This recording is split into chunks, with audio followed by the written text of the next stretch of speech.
Hello and welcome back to another episode of the English Hour. I'm your host, Sophia, and today, I'm thrilled to be joined once again by Jacob for another engaging conversation. Hey Jacob, how are you today? Hey Sophia, I'm doing great, thanks. Always excited to be back here chatting with you. What are we diving into today? Today's topic is something close to many of our listeners: finding balance in a fast-paced world. With work, family, responsibilities, and constant notifications, it's easy to feel overwhelmed. What's your take on this?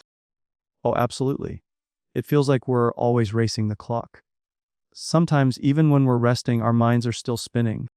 Finding balance isn't just a luxury anymore, it's necessary for our well-being. Exactly. One of the biggest challenges is realizing that balance doesn't mean doing everything perfectly. It means doing what's important with presence. Do you have a personal way of staying grounded? For me, it's definitely morning routines. I try to keep the first hour of my day technology-free, just time to read, stretch, or go for a walk. It sets a calmer tone before I dive into the day. That sounds like a powerful habit. I think routines help build a sense of control in an unpredictable world. I personally love journaling with a cup of tea in the morning. It clears my head. That's awesome. And I think it's important to give yourself permission to slow down without guilt. We're conditioned to think productivity is everything, but rest is just as valuable. So true. I've spoken to people who feel bad when they're not doing something, but rest is doing something. It's recharging your battery. Totally agree. And another thing I've found helpful is setting boundaries, like turning off notifications after a certain hour or not checking emails on weekends. That's a big one. It's okay to disconnect sometimes. The world won't fall apart if you take a break. In fact, it helps you come back stronger. And spending time with people who energize you instead of drain you, that can change everything. Sometimes balance is about who we surround ourselves with too. Yes, energy is contagious. When you're around people who value peace, growth, and positivity, it influences your own mindset. I always say, protect your peace. Love that phrase. And balance can also mean knowing when to ask for help. We don't have to carry everything on our own. That's such a powerful point. Vulnerability is strength, not weakness. Reaching out shows self-awareness and courage. And finally, I'd say, be patient with yourself. Some days will be messy, that's okay. Balance isn't a perfect line, it's more like waves.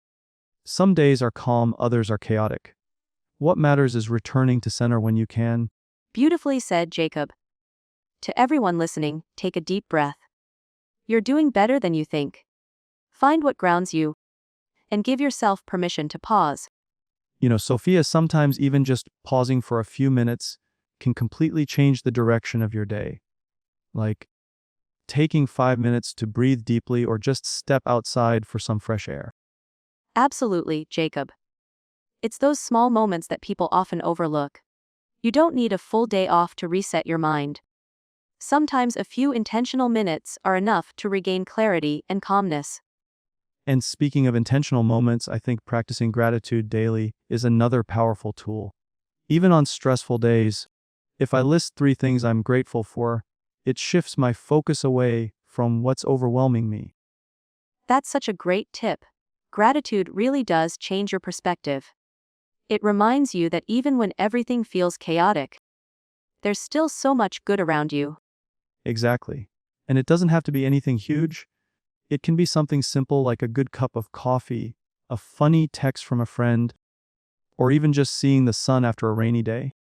I love that. Those tiny joys are the real treasures. And when you start noticing them, life starts to feel a little lighter. Even if the circumstances don't immediately change. That's the beauty of it. Our mindset shapes how we experience life. If we cultivate a mindset of appreciation, we naturally invite more peace into our daily lives. So true. Another thing that helps me personally is spending time in nature. Even a short walk in a park reminds me that there's a bigger world out there, beyond deadlines and notifications. I'm with you on that. Nature has a way of putting everything into perspective. The trees aren't rushing. The rivers aren't stressed. They're just flowing, existing. It reminds me to slow down too. What a beautiful analogy, Jacob. And I think that's what balance ultimately is, flowing with life, instead of constantly fighting against it. Well said, Sophia. It's about trusting that it's okay to have slower seasons too. Growth doesn't always look like hustle. Sometimes it looks like resting, healing, and preparing for what's next. Exactly. Listeners, if you take anything from today's conversation, let it be this: give yourself grace. Trust your own rhythm. You're allowed to rest. You're allowed to breathe. And remember, your worth isn't measured by how busy you are. You're valuable simply because you exist. Beautifully said. Jacob, shall we dive even deeper into some practical tips on creating balance day by day? I'd love that. I think it would really help our listeners to have some tangible steps they can start applying today. All right, let's get into it. First practical tip I'd suggest is setting clear priorities. Every morning, instead of writing a huge to-do list, I pick 3 key things I must get done. It keeps me focused and stops me from feeling overwhelmed. That's a game changer. I do something similar too. I call it my big 3. No matter how chaotic the day gets, if I finish those 3 important tasks, I consider it a win. Exactly, it shifts the focus from being busy to being effective. And it gives you a sense of accomplishment, which boosts your motivation. Another tip I'd add is creating small pockets of rest between tasks. Instead of plowing through hours of work non-stop, take a 5-minute break every hour. Stretch, breathe, step outside, whatever refreshes you. Yes, micro breaks are like mini recharges for your brain. It's amazing how much sharper and more creative you feel after just a few minutes of stepping away. Another thing that's helped me is learning to say no sometimes. If you say yes to everything, you end up stretched so thin that you can't give your best to anything. That's a powerful boundary. Saying no doesn't make you rude or selfish. It makes you responsible for your energy, your mental health, and your commitments. Exactly. And speaking of commitments, setting realistic expectations for yourself is also important. We often expect ourselves to be superheroes, but we're human. It's okay to pace yourself. Definitely. Instead of aiming for perfection, aim for progress. One small step forward every day adds up to big changes over time. And let's not forget the role of sleep. It sounds basic, but good sleep can change everything. When you're well rested, you handle stress better, you think more clearly, and you feel more balanced naturally. Oh, absolutely. Sleep is foundational.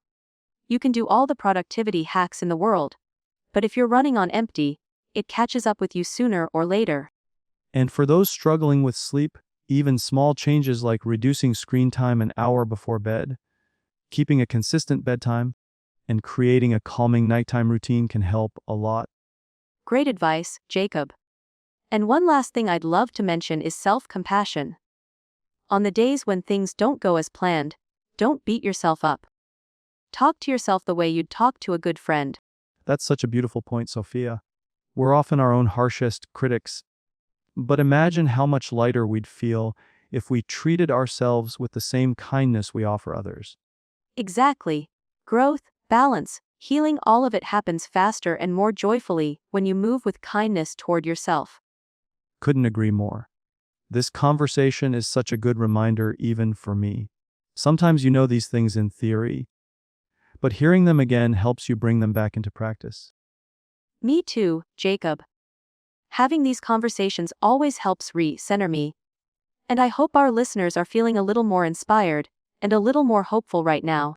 Definitely. And if you're listening and feeling overwhelmed, remember you're not alone. We're all learning how to balance life one day at a time. One step at a time. One breath at a time.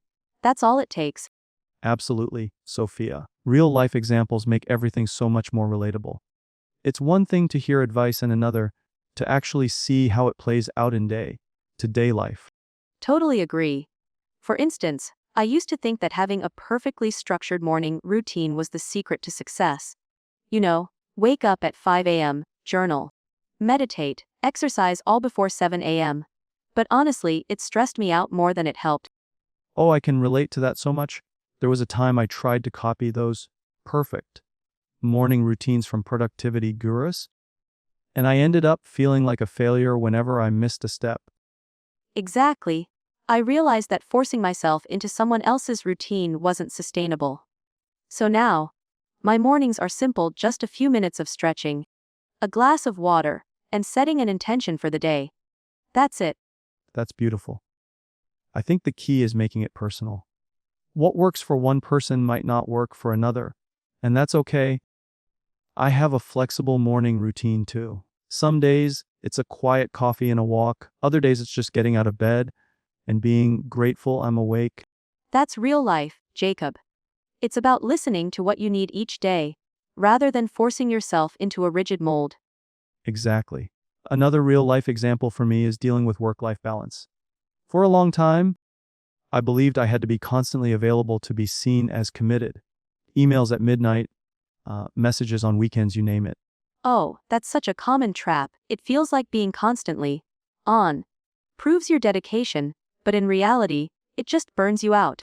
Right? Eventually, I learned to set clear boundaries. I stopped checking work emails after a certain hour and made weekends about personal time. Guess what? My productivity actually improved during work hours because I was more rested. That's such an important lesson. Boundaries aren't barriers to success, they're bridges to sustainability. I love that way of putting it, Sophia. Another thing that helped me was redefining what a successful day looks like. It's not about doing everything, it's about doing what truly matters. Yes, and celebrating small wins too. Sometimes we think only big achievements count, but every step forward, no matter how small, deserves to be acknowledged. Like taking care of yourself when you're feeling low, or choosing to rest instead of pushing through exhaustion. Those are wins too, even if they're invisible to others. Absolutely. Invisible wins are sometimes the most important ones. They're the quiet foundations that hold up everything else. And, it's powerful to share these experiences. It reminds people that they're not alone in their struggles or doubts. Everyone's journey looks different, and that's perfectly normal.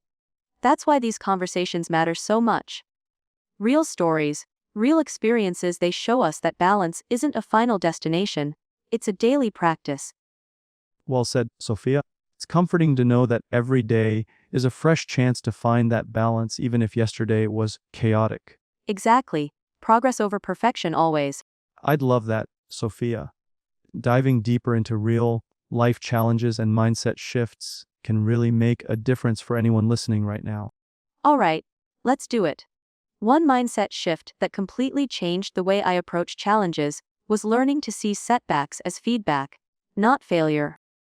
Oh, that's a powerful one. It's so easy to take a setback personally, like it's a reflection of our worth. But when you reframe it as feedback, it becomes a tool for growth. Exactly. I remember once I worked really hard on a project that didn't get the reaction I was hoping for. At first, I was devastated.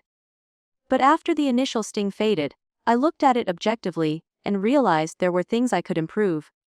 That project became the stepping stone for something even better later on. That's such a good example. I had a similar experience when I first started public speaking. My first few talks were full of nervous pauses and awkward moments.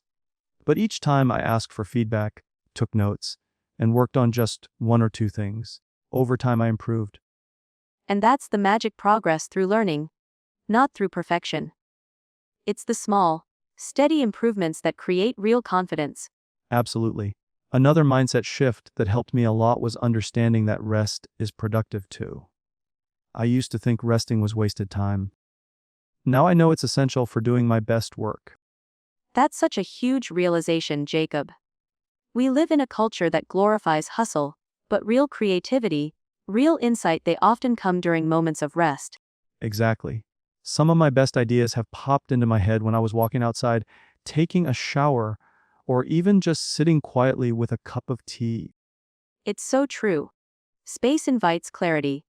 When you slow down, your mind has the freedom to connect ideas in ways it can't when it's overloaded. Another small but powerful habit I picked up is journaling just a few lines each day. Nothing fancy, just a quick check-in with myself. What went well, what I'm grateful for, and one thing I'm looking forward to. I love that. It's like a daily reset. It reminds you to focus on the positives and to notice the small joys that are easy to overlook. And the amazing thing is, when you look back at those entries weeks or months later, you realize how much you've grown even if you didn't feel it in the moment. Growth often sneaks up on us quietly, doesn't it? We're so focused on the next goal that we forget to honor how far we've already come. That's why reflection is so important.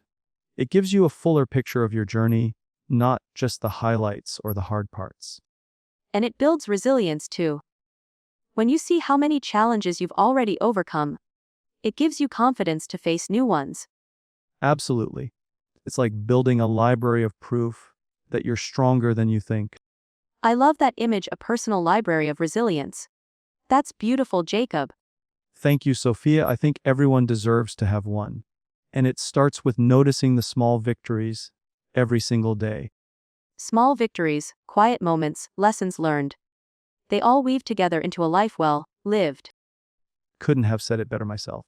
And, I think it's important to remind everyone listening today, wherever you are in your journey, you are enough. You're not behind. You're not failing. You're growing at your own perfect pace. Yes. Growth isn't a race, it's a personal adventure.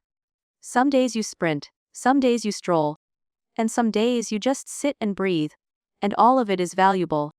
Absolutely. And every step, even the hard ones, is leading you somewhere meaningful. Thank you, Jacob, for sharing so openly today. These conversations always leave me feeling a little lighter and a lot more hopeful. Thank you, Sophia. It's always a joy to talk with you. And I hope our listeners are taking a deep breath right now, feeling a little more seen and supported. Wherever you are, whatever you're facing, you've got this.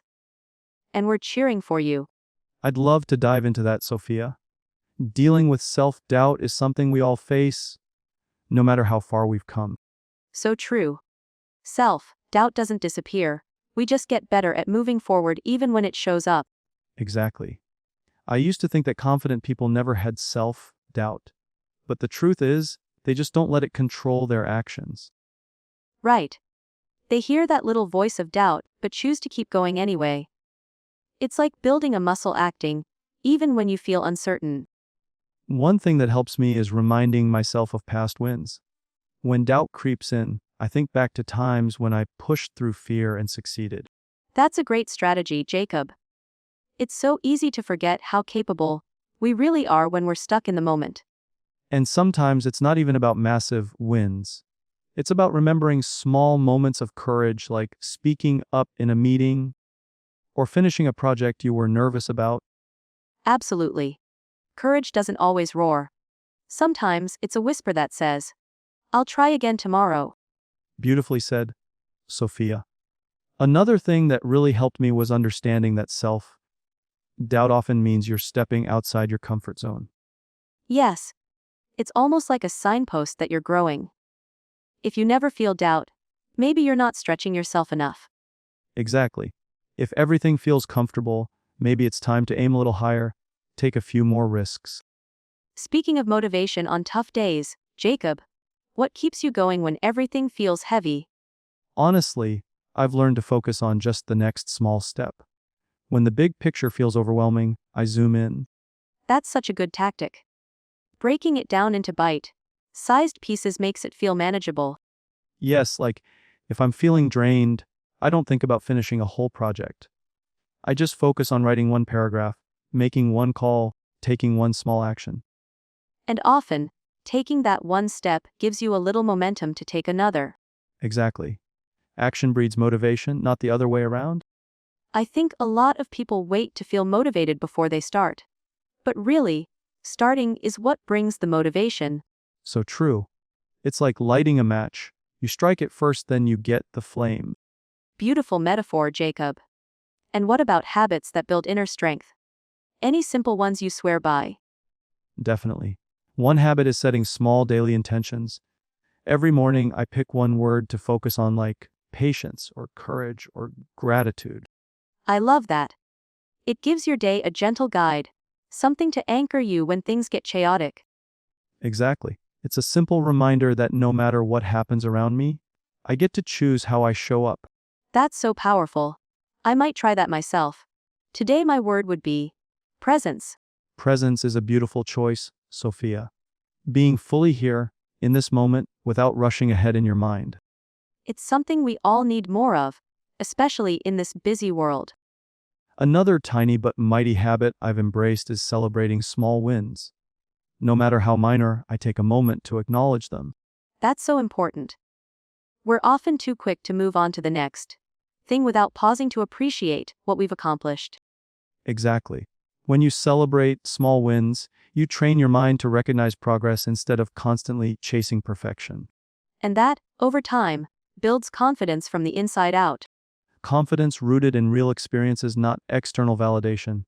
Jacob, this conversation is pure gold. I feel like we're unpacking the real tools that make lasting change possible. I'm so glad, Sophia. These are the kinds of conversations I wish I had heard when I was starting out. Me too.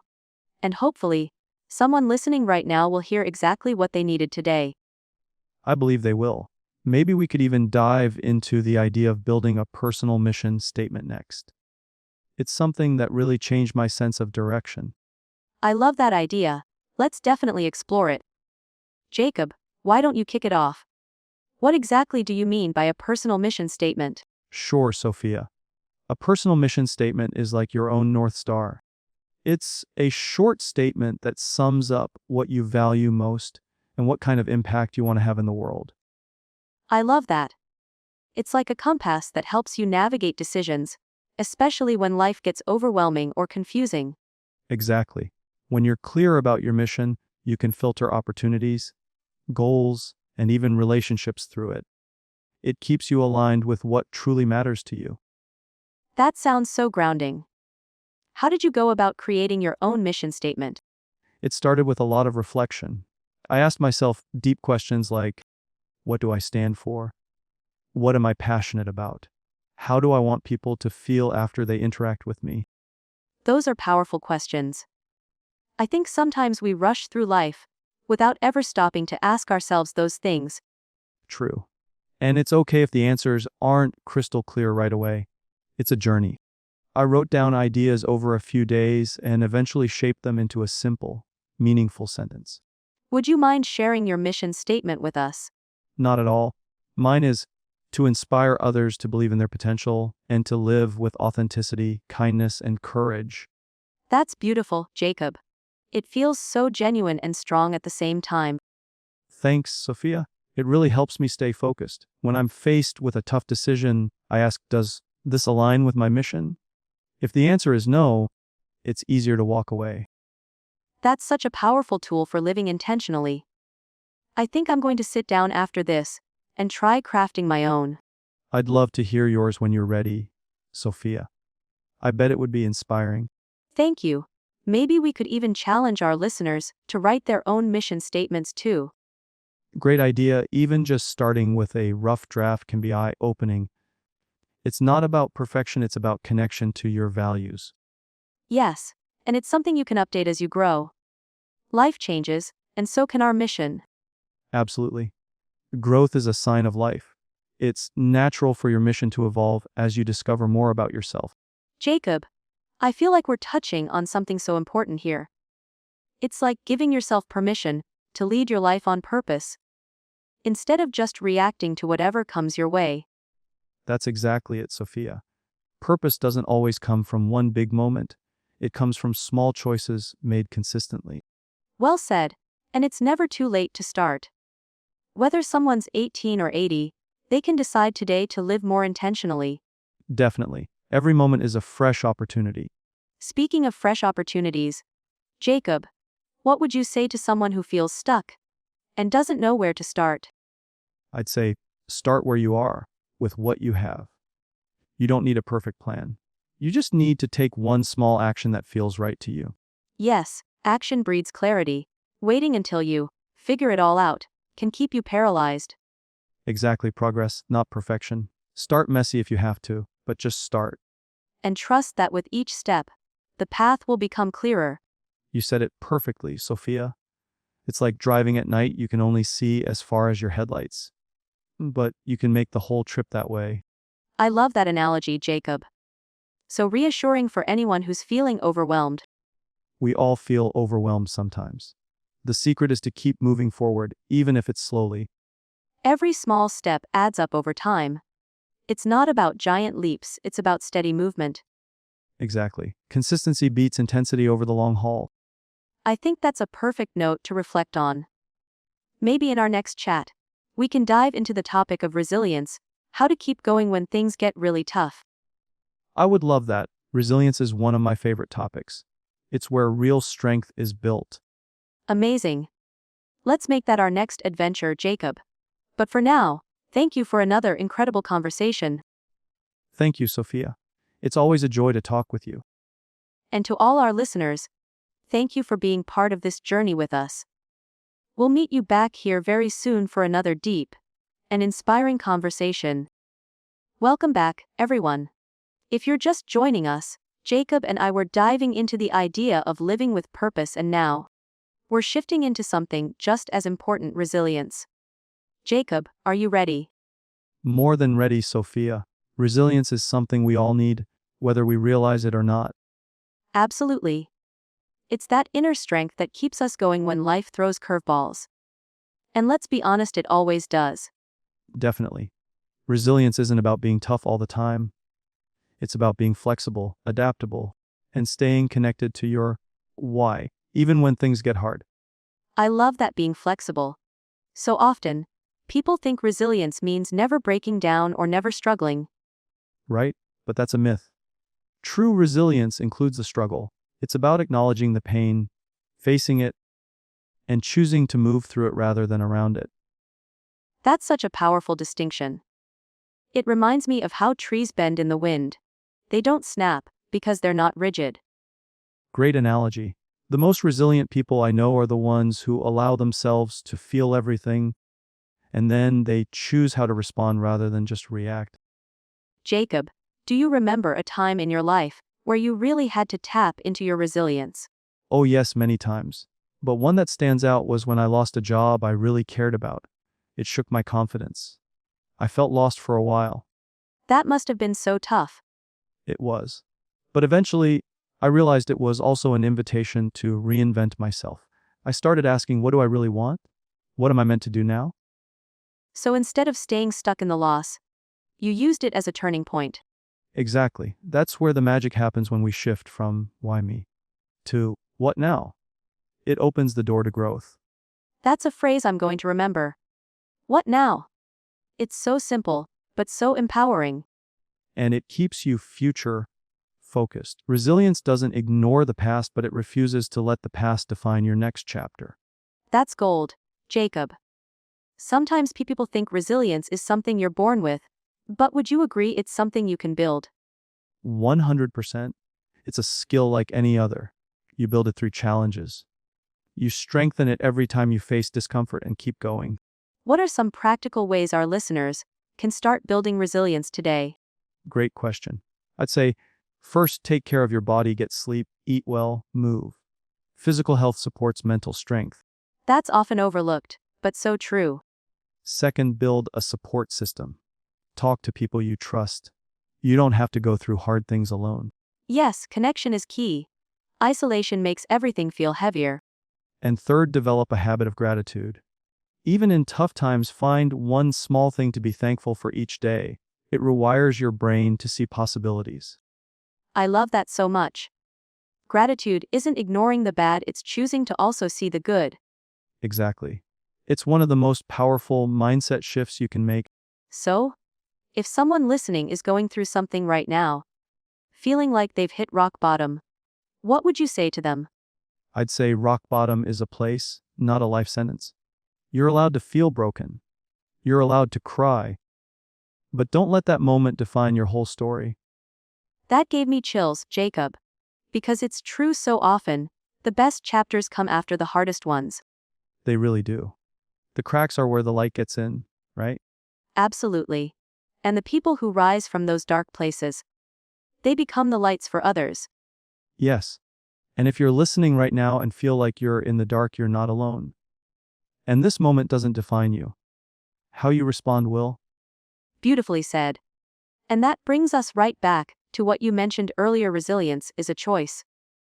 A decision to keep showing up, even when it's hard. That's right. You don't have to do it all at once. Just take the next small step. That's enough. Just the next small step. I think that's a huge relief for people to hear. Sometimes we think progress has to be big or dramatic, but really, it's about consistency. Exactly. Tiny steps build momentum. You don't need to climb the whole mountain today, just take one step forward. And the beauty is, the more you keep going, the more resilient you become. Like training a muscle. Yes, it's like going to the gym for your mind and heart. Every hard moment is a rep. You grow stronger, even when you don't feel it right away. Jacob, I'm curious, have you ever felt like giving up? Even after building resilience. Definitely. Resilience doesn't mean you never feel like quitting. It means you've learned how to rest without giving up. I've had moments where I just needed to pause, cry, and then, when I was ready, get back up. That pause is so important. I think we forget that resting isn't weakness, it's wisdom. Exactly. Burnout often comes from ignoring our need to slow down. But resilience is also about pacing yourself. I love how you keep bringing this back to balance. Sometimes we hear, push through, so often that we forget it's okay to stop and take care of ourselves. Right? Pushing without resting leads to breaking, but pushing with rest, that leads to lasting strength. So true. And honestly, I think that's a message a lot of our listeners need today. You don't have to hustle your way to healing. It's okay to move slowly. Absolutely. Healing is not a race, and resilience isn't a finish line, it's a way of being. Jacob, I feel like we could talk about this for hours. But before we shift gears, is there one final piece of advice you'd give someone who's trying to build their resilience right now? Yes, be kind to yourself. Self-compassion is the foundation of resilience. You can't keep fighting for yourself if you're always fighting with yourself. That's a gem right there. You can't keep fighting for yourself if you're always fighting with yourself. I hope everyone lets that sink in. We all mess up, stumble, feel lost. That doesn't mean we're weak, it means we're human. And every time you show yourself grace, you get a little stronger. Thank you so much for that, Jacob. I feel like I've learned a lot today, and I know our listeners have too. I'm really glad. These conversations matter, and if even one person walks away feeling a bit more hopeful, then it's all worth it. It absolutely is. Okay, listeners, we're not done yet, there's still more to explore. But first, take a deep breath. Let today's words settle in. You are stronger than you think. Let's keep going just a little longer, Jacob. You mentioned something earlier about fear, how it often blocks our progress. Can we touch on that before we close? Absolutely. Fear is a natural emotion, but the problem is, we often let it make our decisions for us. Most of the time, fear isn't a sign to stop, it's a sign that something matters to us. That's powerful. So fear can actually point us toward what we care about. Exactly. It shows us where we want to grow. But we have to learn to act with fear, not against it. Courage isn't about feeling fearless, it's about doing the right thing even when you're scared. And when we act in spite of fear, that's when transformation happens, right? Yes. Every time we step through fear, we expand our confidence. It's like showing ourselves, hey, I can handle this. And that belief sticks with us. What would you say to someone who's feeling paralyzed by fear right now? I'd say break it down. Don't focus on the big, scary outcome. Just focus on the next small action. Fear loses power when we take action, even the tiniest kind. That's such an encouraging thought to end on. Take the next small action even if your hands are shaking. That's it. Progress over perfection. Every brave step counts. Jacob, thank you so much for joining me today. I feel like we covered so much ground: resilience, rest, fear, and everything in between. It was truly a pleasure, Sophia. Thanks for creating this space for meaningful conversations. And thank you to all our listeners for being here with us. Remember, your journey is your own, and every small step you take matters. Be kind to yourself, keep showing up, And never forget how strong you really are. You've got this. Until next time, stay safe, stay grounded, and keep growing. Don't forget to like, share, and subscribe to stay connected with more episodes. See you soon.